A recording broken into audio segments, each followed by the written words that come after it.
Saya akan coba untuk menerapkan dulu. Mungkin nanti ada pertanyaan yang mau didiskusikan, silahkan ya. Kita coba untuk mempraktekkan, mengaplikasikan di kondisi saat ini. Pertama kita langsung masuk di time frame H1 ya. Saya pakai H1, boleh pakai H4 dulu juga boleh ya. Di H4 itu kita lihat amati seperti ini.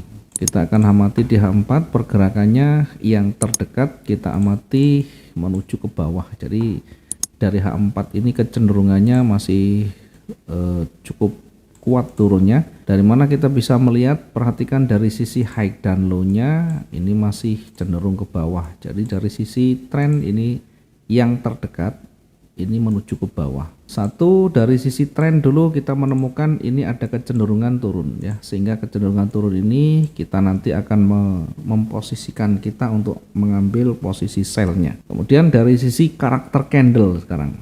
Dari sisi karakter candle di H4 ini kita lihat satu candle yang sudah ada ya, satu candle yang sudah ada ini sudah didominasi warna merah sebelumnya ya.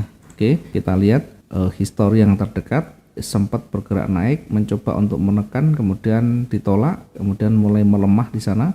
Ada candle yang berubah warna.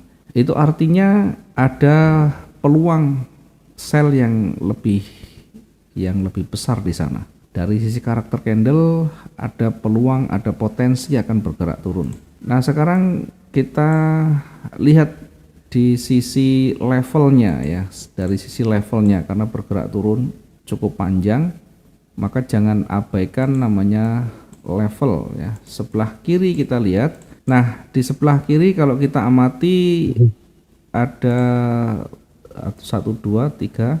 Ini coba kita tarik ke kanan. Nah, ada penolakan yang masih tersambung di sana, sehingga mesti hati-hati di wilayah ini ya. Kemudian yang terdekat di sana kalau kita buat garisnya begini, dari bawah ini datar, dari tren turun sudah mulai terhenti dan datar 2-3 kali berturut-turut tidak mampu menembus, maka ini menjadi titik awal dia kembali naik. Kemudian koreksi lagi, koreksi kecil, ini masih berada di wilayah koreksi karena di sana seperti ini. Kemudian naik lagi ini atau di sini sama karena sejajar. Kemudian sampai saat ini sampai di sini. Nah, coba kita untuk meraba apa yang menyentuh di sana. Kita tarik ke kiri lurus. Kita tarik ke kiri. Nah, adakah yang signifikan di sana? Ada penolakan-penolakan, tetapi bukan swing yang ini ya, bukan swing yang tajam, bukan swing yang tajam. Cuma ada di sana. Sebelah kiri ada penolakan. Kemudian dari sisi level di bawahnya ini masih cukup jauh ya. Ini kalau kita lihat dari sisi level yang dekat di sini sudah lewat. Kemudian level berikutnya nanti kita akan lihat di sini ya, sebelah kiri, sebelah bawah. Ini juga ada penolakan, ada banyak penolakan di sana. Ada banyak penolakan, kita tarik ke kanan untuk nanti kehati-hatian kita ya. Oke, seperti ini. Kemudian dari range yang dari sisi retracement yang terdekat, kita mengambil dari sini dulu ya, yang terdekat di situ. Kita mengambil retracementnya dari sini ke atas. Dan kita amati di sana, di area di situ adalah area di mana ketika dia mulai turun ada retracement yang harus kita waspadai di sana. Ada kecenderungan turun, tetapi kita nanti akan uji di area retracementnya ya, di area levelnya juga di sana. Dari pergerakan yang terdekat dari runningnya ya. Dari pergerakan yang terdekat dari runningnya, kalau kita lihat ini mencoba naik tadi, sempat mencoba naiknya sampai di sini. Kemudian kita cari mana yang banyak disentuh, mana area yang banyak disentuh yang terdekat dari runningnya. Kalau kita amati banyak sekali di sebelah kiri ini. Cuma kita cari yang banyak disentuh, 1, 2, 3, 4. Ini yang banyak disentuh. Kalau kita menggunakan yang di sini hanya 2. Tapi kalau kita menggunakan yang di atas ini lebih banyak sentuhannya, sehingga menjadi area uji yang cukup kuat di sana. tidak mampu menembusnya, maka bisa berpeluang memantul lagi ke bawah. Nah, dari sisi pergerakan turunnya ini sebenarnya masih ada peluang hingga sampai di levelnya di sini. Jadi bisa saja kita manfaatkan peluang-peluang di atas ini untuk sampai di level bawah. Jadi kalau kita amati di level bawahnya itu sampai 1000 lebih. Kalau kita menggunakan time frame H4, setidaknya kita bisa manfaatkan karena di sini yang di atas ini sudah mulai ada penolakan, sudah mulai ada konfirmasi, maka bisa berpeluang dia akan mantul dulu sampai di sini. Nah, tentu tujuannya nanti targetnya hanya sampai di levelnya dulu, sampai di levelnya sini dulu. Ya, ada peluang turun karena kita melihatnya dari sisi tren yang kuatnya, trennya masih kuat turun, kemudian naik kecil ini koreksi, kemudian koreksi sudah mulai berat dan ditolak ke bawah lagi. Sehingga yang terdekat itu kalau kita menggunakan harian itu lebih cenderung turun dulu. Nah, turun nanti kita perkirakan atau kita uji di sini. Di kisarannya di 1899. Ini area retracement di mana area ini berpeluang memantul kembali. Kenapa kita tidak langsung mengambil posisi buy di sana? Itu namanya kita melawan arus yang lebih kuat. Ini melawan arus yang lebih kuat. Yang kedua, tidak ada petunjuk yang lebih kuat untuk kita mengambil posisi buy atau triggernya tidak ada di sini. Trigger buy masih belum ada. Ya, kalau dari sisi karakter candle, ini buyer bahkan sudah melemah. Sudah ada rejeksi, sudah ada loss momentum, kemudian ada perubahan warna sehingga cenderung masih akan turun. Turun ini juga nanti bukan berarti panjang sampai jauh ya, kita tetap mengujinya yang terdekat. Misalkan kita mengambil posisi sell di bawah levelnya sini masih bisa. Misalkan kita turunkan sedikit dari levelnya di sini. Toh juga targetnya masih cukup panjang. Artinya masih ada space yang cukup untuk kita taking profit di situ. Nah, ini kalau kita melihat dari sisi time frame yang besar, karena time frame besar ini tentu sangat potensial. Kemudian kalau kita menggunakan time frame yang lebih kecil ya, kita menggunakan time frame yang lebih kecil lagi.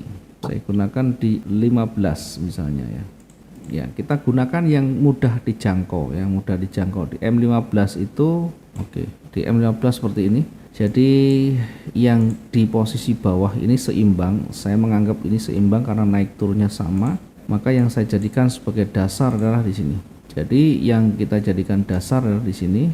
Ini cenderung bergerak naik, kemudian koreksi turun ya. Yang terdekat dari running ada kecenderungan turun.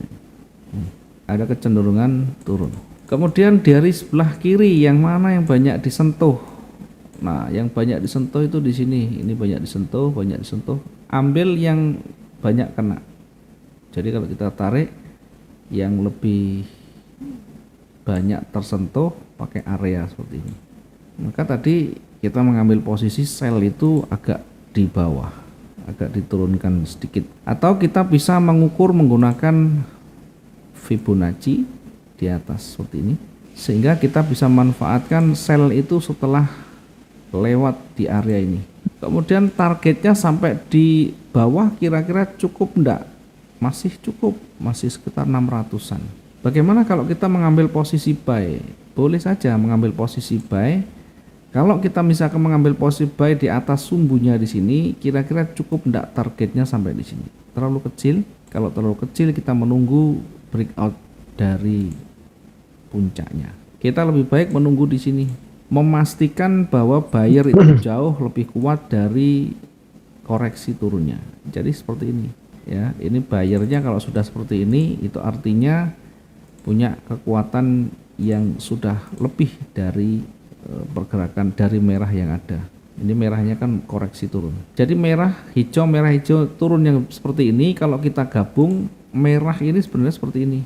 Nah, ini merahnya begini. Gabungan dari merah itu sampai di sini. Sementara hijaunya masih mendominasi. Sehingga untuk memastikan atau untuk meyakinkan hijau itu dominan, maka setidaknya harus memakan merah yang sebelumnya. Baru nanti dia akan keluar kembali. Nah, tentunya kita bisa menggunakan pending juga di sini ya. Kita bisa menggunakan pending buy stop atau kita tunggu hingga dia breakoutnya. berarti kita masih akan diam ya. Kalau kita menggunakan trigger yang bersyarat, ya setidaknya kita memang harus menunggu, atau kita bisa menggunakan pending order di sana, baik di atas atau kita gunakan sell di bawahnya. Kalau kita memaksa di sini bagaimana? Ya tidak masalah, semuanya kan boleh-boleh saja, resikonya kan nanti kita hitung. Contoh misalnya kita ini terbentuk sell yang buy yang cukup tebal, kita ambil posisi buy di sini, boleh-boleh saja. Resikonya di mana? Taruh di bawahnya. Ini resiko, ini levelnya, kemudian taruh di bawah levelnya, ya seperti ini biar lebih aman. Atau ini ada level, sebelah kiri ada level, turunkan. Ya, pertanyaannya kalau kita entry di sini jaraknya ini berapa? Oh jaraknya 400 sekian, hampir 500. Target kita di mana? Kalau target kita di atas tidak seimbang, maka naikkan. Jadi kalau targetnya ini misalkan entry-nya di sini, ya saya coba entry-nya di sini misalnya, maka buatlah antara resiko dan target itu yang baik, yang sehat. Jadi kalau targetnya di ujungnya ini, resikonya turunkan, ya diturunkan sedikit, jangan terlalu banyak. Oke, atau di sini setidaknya antara target dan resiko masih lebih banyak targetnya, ya. Sekalipun boleh-boleh saja target sama pun boleh, ya, target sama seperti ini dengan jarak yang sama boleh-boleh saja, ya. Tapi tentu kalau resikonya lebih besar atau besar nanti bisa mempengaruhi mental kita, ya, bisa mempengaruhi dari psikologi kita. Kira-kira seperti ini, atau kita turunkan dari levelnya, turunkan sedikit seperti ini. Sehingga kalau salah ya sudah, resiko yang kita ambil.